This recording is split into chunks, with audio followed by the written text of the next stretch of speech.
Do you find you surround yourself with objects where every time you pull them out of the drawer, they just inherently feel good and you feel excited about life? Hey there, Daniel Hartman, Community Machinery, Sackville, New Brunswick, and today, virtue of the day, is beauty. Now, I tell you, there's nothing like good design where even something simple like a spoon, where it's got this embossed rib, it's easy to clean, and it just has this really great feel to it. And I always love this fork. It's got these nice little ribs. It reminds me of going to eat in a dining car with just the aesthetic and the feel.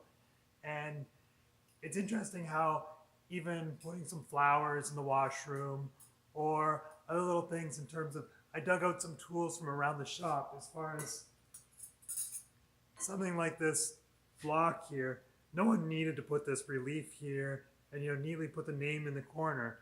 But things like that, just throughout the day, and it's actually a nice little handhold, but it feels really good and it looks so nice. There's a little hole there. This is something I made years ago. It holds all these center drills, and if I had a chamfer tool, I would have chamfered around the edges. But you notice each and every one is evenly spaced. Stuff like that is just that nice attention to detail that says, you know, I care about this place. I care about others who are here. And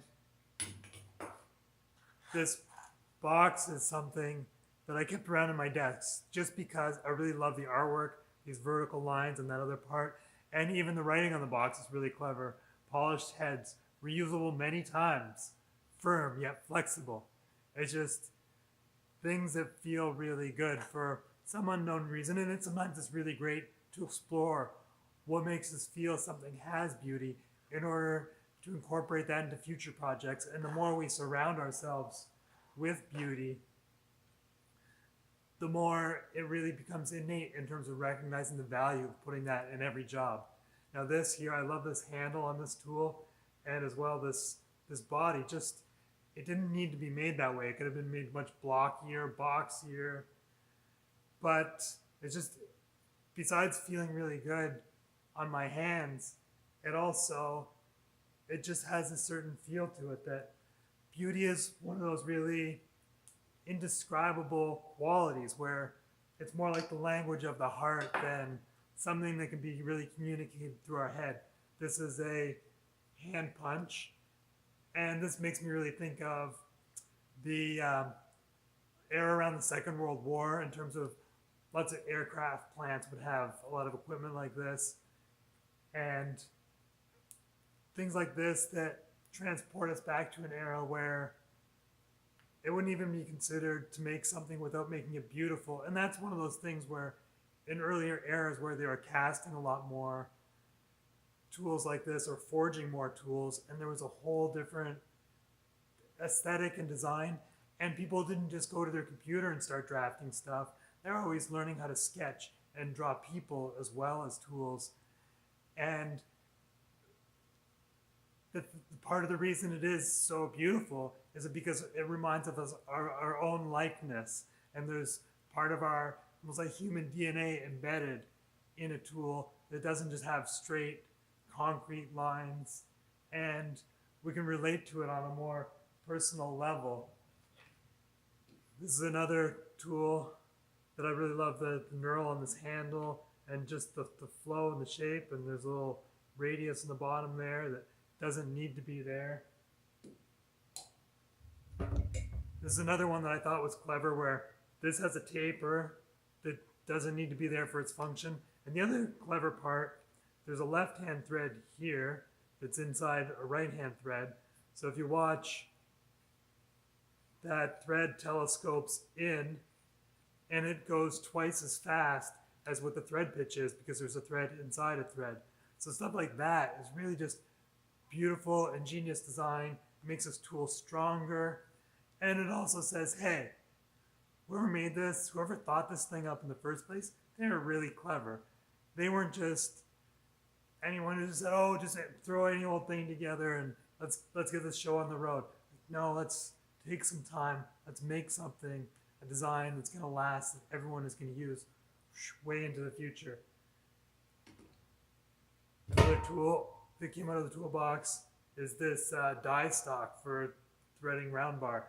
And just these loops in this handle, just such an organic shape. And as well as having human likeness, I mean, these almost remind me of petals of a flower, and really looking at some of the shapes in nature, and just that it's also really beautiful to use in terms of it's nice and smooth. It's not gonna, if it does fall on me, it's not gonna poke my skin or create any discomfort. So stuff like that is really brilliant. Last thing is this combination square. Things I love about this, it's a forging, so the surface finish is very smooth, and it's got this little scribe, which I actually honestly had never used, but it's just in the era when this was developed, and it's also got a little bubble level in here, and just all the lines going together. Actually, you can see there's a line here where it's got extra reinforcement and it thins out here, and just the arc around here, and then this nut that it's got a little groove here, and then these double knurls, and its neck down here. It's just the shape and the graduations. That's in an older style of font than what we'd find today.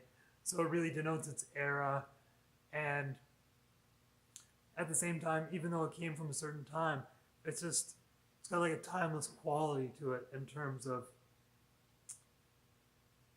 feeling just as reliable and rugged and trustworthy today as when it was first made. Actually, it's got another little detail there, a raised manufacturer's pad there where it's got the manufacturer's name in there. So things like that through our day-to-day world, where we can feel that someone really took the time to give a beautiful design. Actually, another thing I really love, a lot of the castings on Bridgeport milling machines, like, oh, gotta watch where my hand's going. In terms of the aluminum castings and how people would put their names and their badges and their crests instead of, now a lot of things get mass produced and no makers labels placed on them so they can get rebadged for whoever wants to buy and distribute products, instead of a company really staking down and saying, oh, we built something beautiful, we're putting our name on it, and we're really going to bat in terms of going all out and just distributing, being the people who people are going to come back to if they have a challenge with why this machine isn't working, that they're going to be able to call up our factory and see what our latest innovations are. So at first, when I saw the virtue of the day was beauty, I thought, how am I going to do that? And then it's really shown me something in terms of how much beauty is important in our day-to-day lives, and especially as we have so many more material goods around, really looking at how to discern what a really great design is, taking the time to design so we don't put as much stuff on the market, but the things that do end up there, that they're just as likely to be able to be repurposed.